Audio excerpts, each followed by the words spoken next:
ክቡር ዶክተር አብይ አህመድ የኢትዮጵያ ፌደራላዊ ዲሞክራሲያዊ ሪፐብሊክ ጠቅላይ ሚኒስትር፣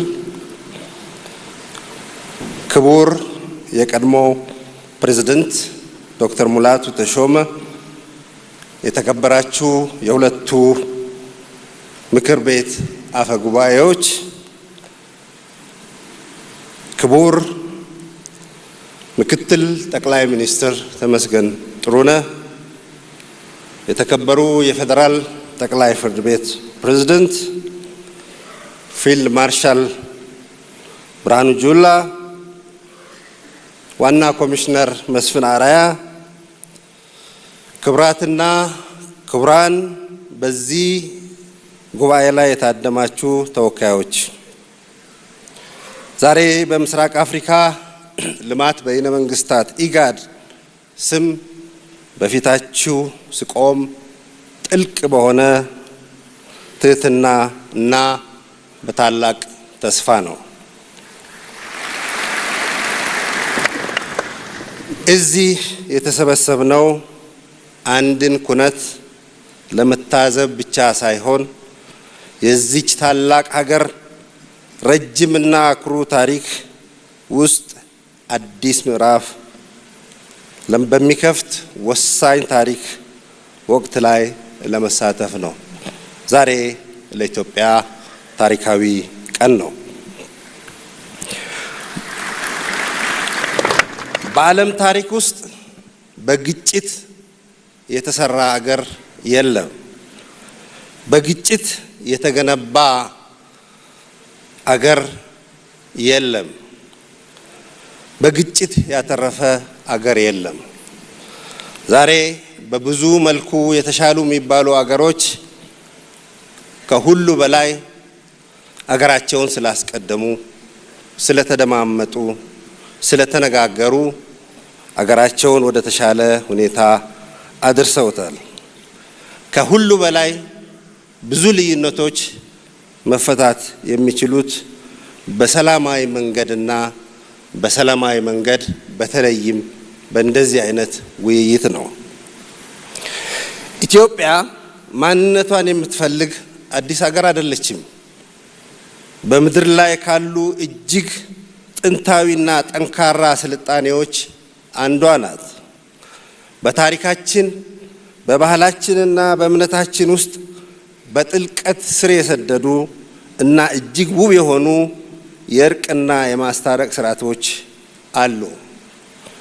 ሽማግሌዎቻችን ጥበብን ጨምሮ እስከ ጥንታዊ የአገር ባህል ሕጎቻችን ድረስ ኢትዮጵያ የራሷን ቁስል የምታክምበት ቁልፍ በእጇ ላይ ያለ አገር ናት። መልስ ፍለጋ ለችግሮቻችን ወደ ውጪ የምናማትርበት ጉዳይ ብዙ የለም። በሁሉም በላይ መመልከት ያለባችሁ ወደ ውስጣችሁ ነው። ቅድም ክቡር ጠቅላይ ሚኒስትር ያነሷቸው በርካታ ቁም ነገሮች አገራችንን ችግሮች መፍታት ብቻ ሳይሆን ለሌላውም ለአፍሪካና ከዛ በላይ መፍትሄ የሚሆን የአገራችንን የገነባንበት አገራችንን ያጸናንበት በርካታ ምሳሌዎች በእጃችን ያለን ህዝቦች ነን። የዛሬው ቀን በፖለቲካ ባህላችን ውስጥ መሰረታዊ የለውጥ ነጥብ መሆን አለበት። በፖለቲካዊ ህይወት ውስጥ የተለመደ የሚባለውን ነገር እንደገና የምንተረጉምበት መሆን አለበት። ልዩነት መኖራቸው ሙሉ በሙሉ ተፈጥሯዊ ነው። በማንኛውም የተለያየ ማንነት ባለው ማህበረሰብ ውስጥ በአስተዳደር፣ በሀብት ክፍፍልና ውክልና ዙሪያ የተለያዩ አመለካከቶች መኖራቸው የተለመደ ነው። ነገር ግን መሰረታዊ ስህተት የሚሆነው እና ዛሬ በዚህ አዳራሽ ውስጥ ተመካክረን ውድቅ ልናደርግ የሚገባን ልዩነቶቻችንን በኃይል ለመፍታት የሚደረጉ ጥረቶችን ነው። ኢትዮጵያውያን ልዩነቶቻቸውን በብዕር ኃይል በውይይትና በጋራ መከባበር መፍታት እንደሚችሉ ለዓለም አቀፍ ማህበረሰብና ከሁሉም በላይ ደግሞ ለኢትዮጵያ ሕዝብና ለራሳችን የምናስመሰክርበት መድረክ ነው። በዚህ አዳራሽ ውስጥ ስትቀመጡ የምትወክሉትን ሕዝብ በሚገባ ማስታወስ ተገቢ ነው። የኢትዮጵያ እናቶች፣ አባቶች፣ ወጣቶችና ሕፃናት ዛሬ እናንተን እየተመለከቱ ነው። የሚመለከቷችሁ በተስፋ መቁረጥ ስሜት ሳይሆን በጉጉት እና በታላቅ ተስፋ ነው። ግጭትና ስቃይ ኢትዮጵያ ውስጥ ማብቃት አለብን። እንኳን ለራሳችን ለአፍሪካ ተምሳሌት የሆን የነጻነት ቀንዲል አገር ነን። ሁሉንም ጉዳዮች ዛሬ እንደጀመርነው በውይይትና በመነጋገር መፍታት ይቻላል ይገባልም።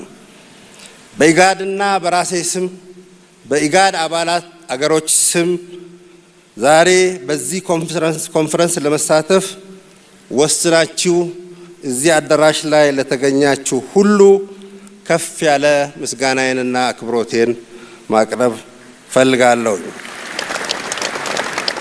ይህ ጉዳይ እንዲሳካ ከፍተኛ ጥረት ላደረጉት ኮሚሽነሮች እንዲሁ ምስጋናዬ ይድረሳችሁ። በዚህ አዳራሽ ውስጥ ላልተገኛችሁ ወንድሞቻችንና እህቶቻችን የኢትዮጵያ ታሪክ ወደፊት የሚሰራው በመነጋገር ነው። ስለዚህ በኢጋድና በአባላቱ ስም በዚህ ታሪካዊ ጉባኤ ላይ እድል ሳያመልጣችሁ በተቻለ መጠን ማንኛውንም ጉዳይ በውይይትና በመመካከር እንድትፈቱ አደራ እላለሁ። ኢጋድ በዚህ ጉዞ ላይ ከእናንተ ጋር እንደሚቆም ላረጋግጥላችሁ ወዳለሁ። ይህ ውይይትና ውጤት የአፍሪካ ቀንድ ወደ ብሩህ ተስፋ የሚመራበት አይነተኛ እርምጃ ስለሆነ እንደምታሳኩት ጽኑ እምነቴን ነው። በውይይታችሁ ላይ ታላቅ ድፍረት፣ ክፍት አእምሮና ፍጹም ስኬት እመኝላችኋለሁ። በጣም አመሰግናለሁ።